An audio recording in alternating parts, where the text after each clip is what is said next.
శ్రీ మహాగణాధిపతియే నమః. శ్రీ గురుభ్యో నమః. తర్చక కశ్యప సంవాదం. అది 7వ రోజు, శాపానికి చివరి రోజు. రాజును కాటు వేయడానికి తర్చకుడు బయలుదేరాడు. దారిలో కశ్యపుడు తగిలాడు. బ్రాహ్మణోత్తమా, ఏమిటి హడావిడి అని పలకరించాడు. రాజును కాపాడేందుకు వెళ్తున్నానన్నాడు. తర్చకుడే కాదు, వాడిని మించిన కాలునాగు కాటు వేసిన విషం విరిచేయగల మంత్రం నా దగ్గర ఉంది అన్నాడు. తర్చకుడు ఉడుక్కున్నాడు. నేనే ఆ తర్చకుణ్ణి. నా కాటుకు విరుగుడు నీ వల్ల కాదు, వెనక్కి పొమ్మన్నాడు. మునీశ్వరుడు శాపం ఉన్నా నువ్వు కాటు వేసినా పరీక్షిత్తును కాపాడి తీర్తానని కశ్యపుడు పంతానికి దిగాడు. అయితే నీ మంత్రశక్తిని పరీక్షించవలసిందే. ఇదిగో ఆ మర్రిచెట్టును కాటు వేస్తాను, వెంటనే వస్తుంది, బతికించి చూద్దాం అన్నాడు. కాటు వేశాడు. అది వటవృక్షం. రెప్పపాట్లో భగ్గున మండి బూడిదైపోయింది. కశ్యపుడు బూడిదంతా దగ్గరికి పోగు చేశాడు. చేతిలోకి తీసుకుని మంత్రించి చిలకరించాడు. అంత వేగంగానూ న్యగ్రోధం లేచి నిలబడింది. మునుపటిలాగా కళకళలాడింది. తక్షకుడు గట్టుకుమన్నాడు. కశ్యపుణ్ణి సామధాన ఉపాయాలతో లోబర్చుకోవాలని అనుకున్నాడు. ప్రశంసించాడు. ధనం కోసమే కదా ఈ ప్రయాసం అంతాను. అదేదో పుష్కలంగా ఇస్తాను, ఇంటికి వెళ్ళిపోమన్నాడు. కశ్యపుడు ఆలోచనలా పడ్డాడు. ధర్మ సందేహాలు అంకురించాయి. ధనలోభానికి లొంగి ఇంటికి వెళ్తే నాకు కీర్తి లభించదు. మహారాజును కాపాడితే ఎంత కీర్తి, పుణ్యం కూడాను. మంచివాడు అనిపించుకోపోయాక ఎంత ధనం ఉండి ఏం లాభం? రఘుమహారాజు కీర్తి కోసమని తన సర్వస్వము కౌశికుడికి దానం చేయలేదు. ధనం కాదు ముఖ్యం, కీర్తి ప్రదానం. హరిశ్చంద్రుడు, కర్ణుడు ఏమి నేర్పారు? అదీ కాక రాజుగారు విషాగ్నికి బలైపోతుంటే దక్షిణయ్యుండి చూస్తూ ఎలా ఊరుకోను? తప్పు కాదు. ప్రజల క్షేమం కోసమైనా ప్రభువుని కాపాడాలి. అరాచకమైన అంతా నాశనమే కదా. అపకీర్తితో పాటు ఆ మహాపాపం కూడా నాకు చుట్టుకుంటుంది. అంచేత ధనలోభానికి లొంగకూడదు. పరీక్షిత్తును కాపాడవలసిందే అని నిశ్చయించుకుని ఒక్క క్షణం ధ్యానంలోకి వెళ్ళాడు. ఇంతకీ అసలు పరీక్షిత్తు భవిష్యత్తు ఎలా ఉందో చూద్దామని దివ్యదృష్టితో సారించాడు. పరిస్థితి అవగతమైంది. రాజుకి నూకలు చెల్లిపోయాయి. ఆసన్న మరణం. ఎవ్వరూ చేయగలిగిందేమీ లేదు. విరమిస్తే తక్షకుడిచ్చే ధనమైనా దొక్కుతుంది, దరిద్రం తీరుతుంది, అంతే. పుష్కలంగా ధనం పుచ్చుకుని ఇంటి ముఖం పట్టాడు. తక్షకుడు సంబరపడ్డాడు. విప్రశాపం చరితార్థం చేయగలిగినందుకు సంతోషించాడు. త్వరగా హస్తినాపురం చేరుకున్నాడు. పరీక్షిత్తు మణి మంత్రౌషధాల రక్షణలో మేడ మీద జాగరూకుడై ఉన్నాడని తెలుసుకున్నాడు. ఎలాగబ్బా లోపలికి వెళ్ళడం అనుకున్నాడు. అన్యాయంగా ఒక మునీశ్వరుని అవమానించి ఇప్పటికీ విప్రశాపోతుడైన ఆ మందమాగ్యుడిని నేను కాటు వేసి చంపడం కేవలం లాంఛనం. ఏదో ఒకటి చేస్తాను, దానికేం కానీ. అంతటి పాండవుల వంశంలో పుట్టి ఇంత పాపం ఎలా చేయగలిగాడు ఈ మూర్ఖుడు? పైగా రక్షణ వలయం ఏర్పరచుకుని మిద్ది మీద కూర్చుంటాడా? మృత్యువునే మోసం చేద్దాం అనుకుంటున్నాడా? మరణం అనివార్యమని, విప్రశాపానికి తిరుగులేదని తెలుసుకోపోతున్నాడు. రక్షకులు ఉన్నారు కదా అని కులుకుతున్నాడు వెర్రివాడు. మృత్యువు రాసిపెట్టి ఉంటే తప్పించుకోవడం ఎవ్వరి వల్ల కాదు. తన వంశంలో వీరాధీరులు ఎందరో వెళ్ళిపోయారు ఎరుగును. అయినా తాను మాత్రం మృత్యువును తప్పించుకుని ఉట్టి కట్టుకుని ఊరేగుదాం అనుకున్నాడనమాట. ఎంత మూఢుడు! ఫలానా రోజున మరణం అని ముందుగా తెలియడం ఎంత మంచిది. వాయిదాలు మానేసి దాన ధర్మాలు చేసుకుని పుష్కలంగా పుణ్యం సంపాదించుకోవచ్చునే. ధర్మకార్యాలతో వ్యాధులు తగ్గుతాయని, ఆయుష్ పెరుగుతుందని పెద్దలు చెప్తారు కదా. అదైనా చేసుకున్నాడు కాదు. మరణం స్వర్గానికి హేతువయ్యేది. ఇప్పుడు ఇంక నరకమే కదా. చుట్టూ ఉన్న బ్రాహ్మణుల్లో ఏ ఒక్కడైనా ఈ పాటి సలహా చెప్పలేకపోయాడా? దురదృష్టం. ఇది బలీయం. సరే, ఒక ఎత్తు వేస్తాను, పరీక్షిత్తు చిత్తు చేస్తాను అని ఆలోచనలో ముగించాడు తక్షకుడు. తోటి పాములను కొన్నింటిని తాపసకులుగా మార్చాడు. పళ్ళు ఫలాలు చేతిలో పట్టుకున్నాడు. పరీక్షిత్తు ఇంటికి పదండి అన్నాడు. తానొక చిన్న పురుగుగా మారి ఒక పండులో దూరి కూర్చున్నాడు. ద్వారంలో కావలివారు అటకాయించారు. కురువంశంలో ఇటువంటిది ఎప్పుడూ లేదే. రాజును కాపాడడానికి వచ్చిన అధర్మణ మంత్రవేత్తలం, తాపసులం. మమ్మల్ని లోపలికి వెళ్ళనివ్వండి. అభిషేకాలు చేసి ఇష్టఫలాలు ఇచ్చి బతికిస్తాం. లేదా రాజుకు తెలియపరచండి మా రాక అన్నారు గంభీరంగా దొంగ తాపసులు. రాజుకి వర్తమానం వెళ్ళింది. అప్పటికా సూర్యుడు అస్తమించబోతున్నాడు. తాపసులు తెచ్చిన కందమూలాలు ఫలాలు లోపలికి పంపించండి. వారి దర్శనం రేపు చేస్తానని చెప్పండి. నా నమస్కారాలు అందజేయండి అన్నాడు పరీక్షిత్తు. ఫలాలు లోపలికి వెళ్ళిపోయి తన చుట్టూ ఉన్న మంత్రులందరినీ తలా ఒకటి ఇచ్చి తాను ఒకటి తీసుకున్నాడు.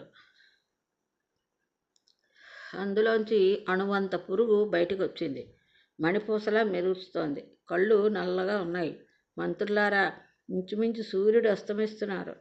7 రోజులు గడువు తీరిపోయింది. నాకింక సర్పభయం లేదు, విషభయం అంతకంటా లేదు. విప్రశాపం వీగిపోయింది. అయినా శాపాన్ని మన్నించడం కోసం అంగీకరిస్తున్నాను. మహాసర్పానికి బదులు ఈ చిన్న పురుగు నన్ను కాటువేయగాక అంటూ పరీక్షిత్తు ఆ పురుగును మెడ మీద పెట్టుకున్నాడు. మెరుపులా మెరిసి అది మహాసర్పం అయ్యింది. రాజును చుట్టేసింది, కాటు వేసేసింది. నిప్పులు కక్కుతూ నింగిలోకి ఎగిరిపోయాడు తక్షకుడు. మొదలు నరికిన చెట్టులా కూలిపోయాడు పరీక్షిత్తు. అంగరక్షకులు, ముఖ్యమంత్రులు, మహామంత్రులు కకావికకులయ్యారు. ఆహాకారాలు మిన్నుముట్టాయి.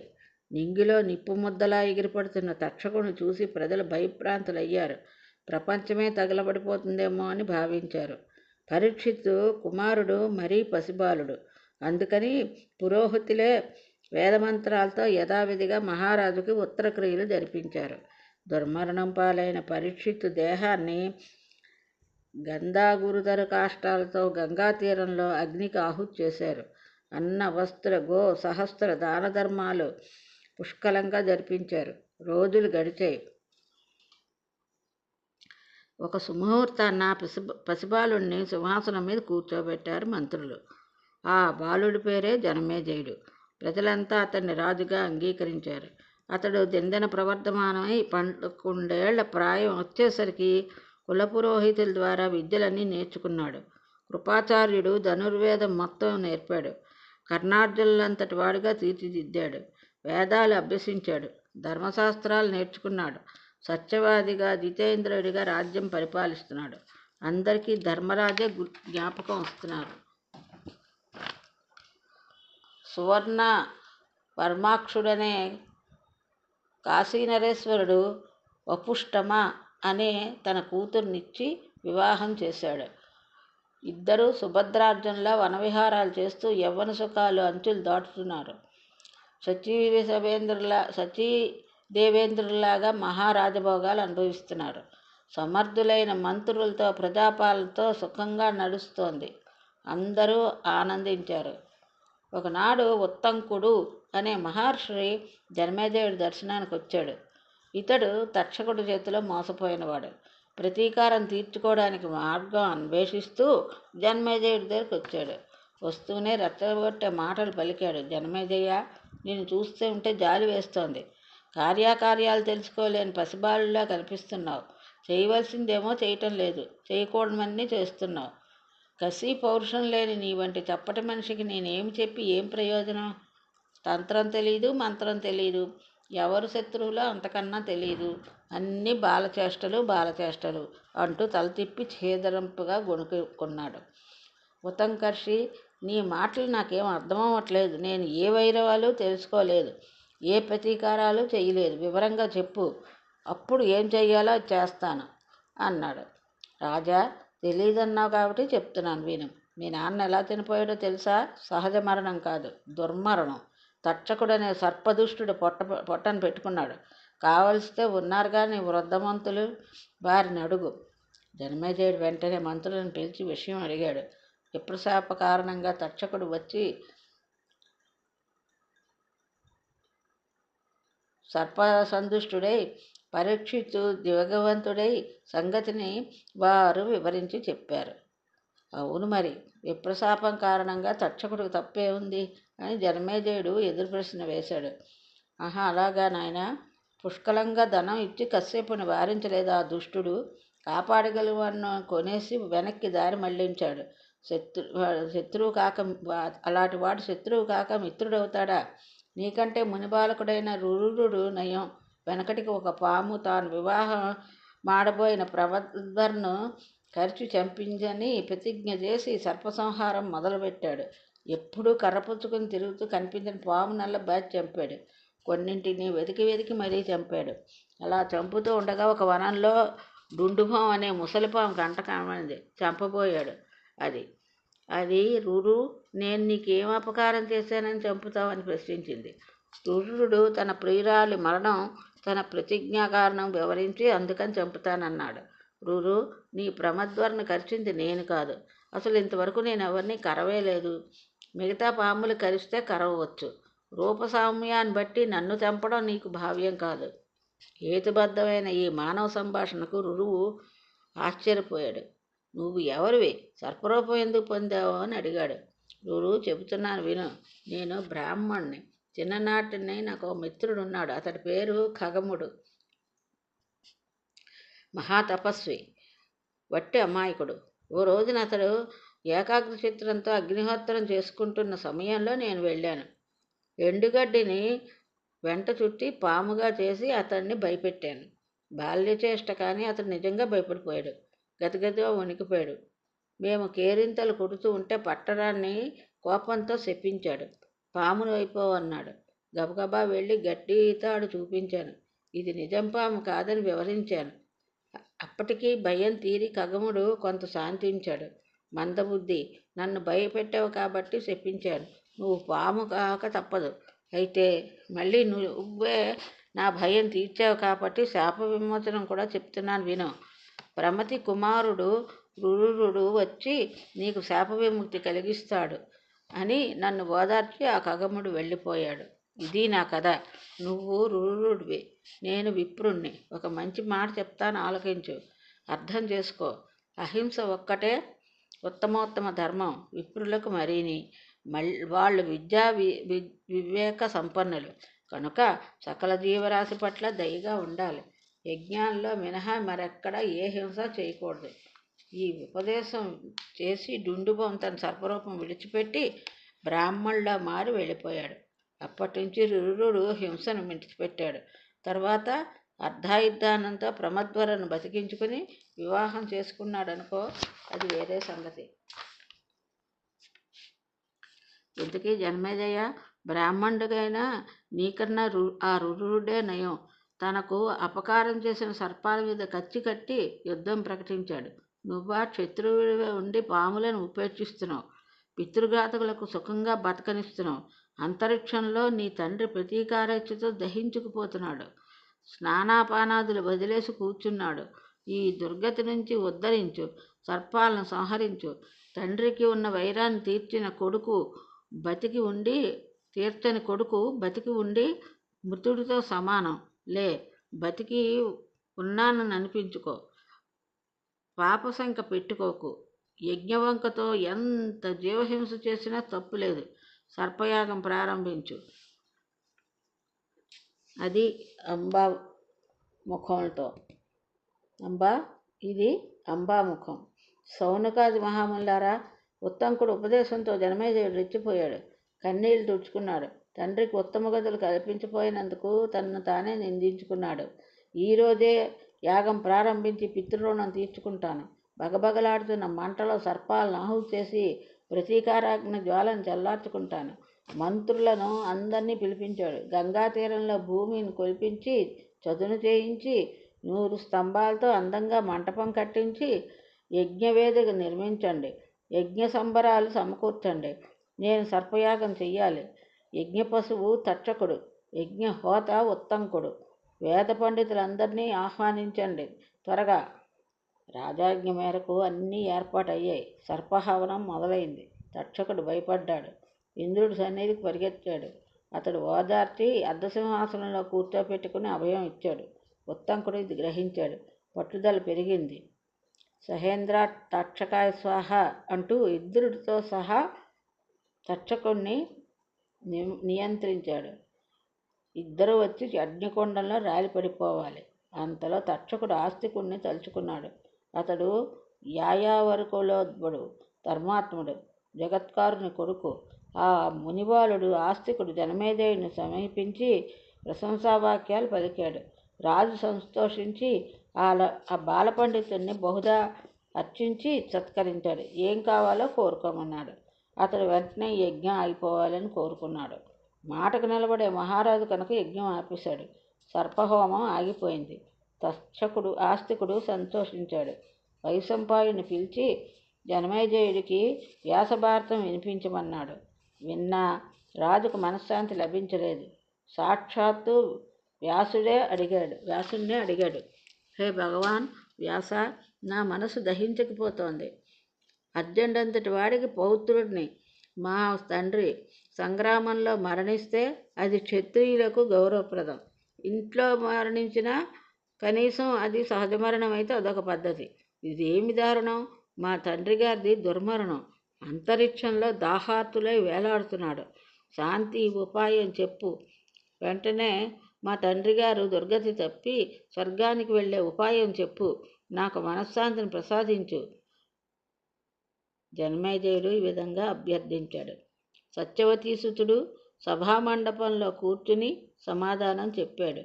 చిరంజీవి జనమేజయ, అతి రహస్యము అత్యద్భుతము ఒక పురాణం చెప్తాను, శ్రద్ధగా విను. శుభప్రదమైన భాగవతం ఇది. ఇందులో ఎన్నో కథలు ఉపకథలు ఉంటాయి. ఒకప్పుడు నా కుమారుడు శుకుడికి వినిపించాను. ఇప్పుడు నీకు వినిపిస్తున్నాను. ఇది పరమగుహ్యం సుమా. విన్నంత మాత్రం చేతనే చతుర్విధ పురుషార్థాలు సిద్ధిస్తాయి. ఆగమ రహస్యాలన్నీ తెలుస్తాయి. ఉపోద్ఘాతం సాగుతూ ఉండగానే జనమేజయుడు అడ్డు తగిలాడు. ఈ అస్తికుడెవడు? నా సర్పయాగాన్ని ఎందుకు ఆపాడు? పాములను కాపాడవలసిన అవసరం అతనికి ఏమిటి? ఇదంతా సవిస్తారంగా చెప్పమని, అటుపైన పురాణం వివరించు అని అన్నాడు జనమేజయుడు.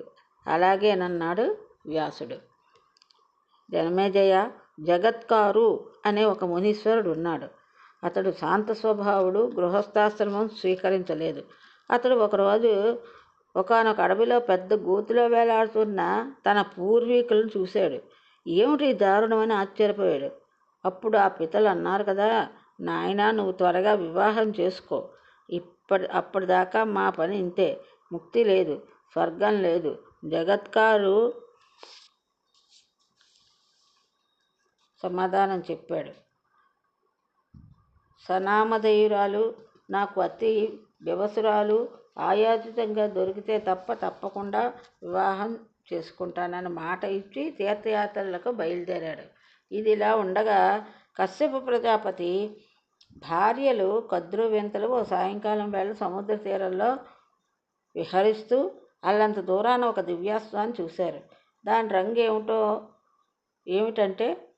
ఏమిటి అని అనుకున్నారు. శ్వేతాస్వ మంది వినత, కృష్ణవర్ణమంది కద్రువ. వాదులాడుకున్నారు, పందెం వేసుకున్నారు, దాసీత్వం పణంగా పెట్టుకున్నారు. రేపు వచ్చి దగ్గరకు వెళ్ళి చూసి తేల్చుకుందాం అని అనుకున్నారు.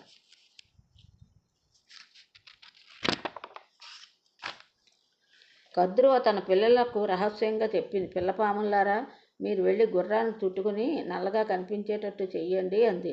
దీనికి కొన్ని పాములు అంగీకరించాయి. జనమేజయుడి యాగంలో అగ్నికి ఆహుతి కమ్మని మిగతా వాటిని శపించింది. తక్కిన పాములు వెళ్ళి గుర్రం తోకకు చుట్టుకున్నాయి. దాన్ని మాత్రం నల్లగా కనిపించేటట్టు చేశాయి. తోడుకోడలు వెళ్ళి చూసేసరికి తోక నల్లగా కనిపించింది. కద్రువే నెగ్గింది. ఎంత ఓడిపోయింది కనుక దాసీత్వం చేపట్టాలి. దిగులుగా కూర్చున్న తల్లిని చూసి గరుత్మంతుడు వచ్చాడు. కారణం అడిగి తెలుసుకున్నాడు. నాయన, కద్రువకు దాసిని అయ్యాను. ఆవిడ ఏ పని చెప్తే చెయ్యాలి. మొయ్యమంటే మొయ్యాలి. ఇంకా ఈ బతుకు ఇంతే. నిజంగా మొయ్యమంటే నేనున్నానుగా, మోస్తానులే. ఎక్కడికి మొయ్యమంటే అక్కడికి మోస్తాను. నువ్వేం బాధపడకు. నిన్ను దాస్యం నుంచి విముక్తురాలను చేయిస్తాను రా అంటూ కద్రువ దగ్గరికి తీసుకువెళ్ళాడు గరుత్మంతుడు. పింతలిని సోదరులతో సహా భుజాన్ని ఎక్కించుకుని సముద్రం అవతల తీరానికి మోసుకువెళ్ళాడు గరుడు. అక్కడ అడిగాడు, పింతల్లి, నా కన్నతల్లిని ఈ దాస్యం ఎలా పోతుందో చెప్పు అని అభ్యర్థించాడు. నువ్వు కనుక దేవలోకానికి వెళ్ళి అమృతం తీసుకొచ్చి నా బిడ్డలకు ఇవ్వగలిగితే మీ అమ్మను విముక్తి చేస్తాను అని చెప్పింది కద్రువ. గరుత్మంతుడు ఒక్క ఉదుకుంటున ఇంద్రలోకానికి వెళ్ళాడు. దేవతలతో హోరాహోరి యుద్ధం చేశాడు. ఎలాగైతేనే అమృతభాండం చేజిక్కించుకున్నాడు. సరాసరి వచ్చి కద్రువకు అందించాడు. వింతాదేవికి దాస్యవిముక్తి కలిగించాడు. పవిత్రంగా దర్బలు పరిచి అమృతభాండం దాని మీద ఉంచారు. స్నానాలు చేసి వచ్చి శుచిగా సేవిద్దాను సముద్రానికి వెళ్ళారు. ఇంతలో ఇంద్రుడు సుధాభాండాన్ని అపహరించిపోయాడు. సుస్నాతులై వచ్చిన సర్పపుత్రులు ఆటగా దర్బలు నాకారు. నాలుకలు చీరుకుపోయాయి. అప్పటి నుంచి సర్పాలకు 2 జిహ్వలు అయ్యాయి. అగ్నికి ఆహుతి కమ్మని తల్లితో శాపం పొందిన సర్పకుమారులు వాసుకి ప్రముఖులు అందరూ వెళ్ళి బ్రహ్మదేవుని శరణు వేడారు. ఆయన ఒక ఉపాయం చెప్పాడు. జగత్కారుడనే ఒక మహాముని ఉన్నాడు. తీర్థయాత్రలు చేస్తున్నాడు. అతడికి వాసుకి సోదరి జగత్కారునిచ్చి వివాహం చెయ్యండి. అతడి సనామధేయురాలనే వివాహం చేసుకుంటాడు. జగత్కారులకు ఆస్తికుడనే కొడుకు పుడతాడు. అతడే మిమ్మల్ని కాపాడతాడు. వెళ్ళండి అని బ్రహ్మదేవుడు చెప్పి పంపించాడు. వెంటనే వాసుకి అరణ్యాలకు వెళ్ళి జగత్కారుని వెతికి పట్టుకుని స్వయంగా తన చెల్లెల్నిచ్చి వినయంగా వివాహం చేశాడు. నాకు అప్రియం చేసిందంటే చాలు వదిలేస్తానని నియమం పెట్టి జగత్కారు ఆమెను స్వీకరించాడు. పర్ణశాల కట్టుకుని కాపురం పెట్టాడు. సుఖంగా సంసారం సాగుతోంది. ఒకరోజు సుష్టుగా మధ్యాహ్న భోజనం చేసి నడుము వాల్చాడు జగత్కారుడు. ఎట్టి పరిస్థితిలోనూ నన్ను నిద్ర లేపకని భార్యను ఆజ్ఞాపించి గుర్రు కొట్టాడు. ఇది ఈరోజు భాగవతం. ఇంతటితో స్వస్తి.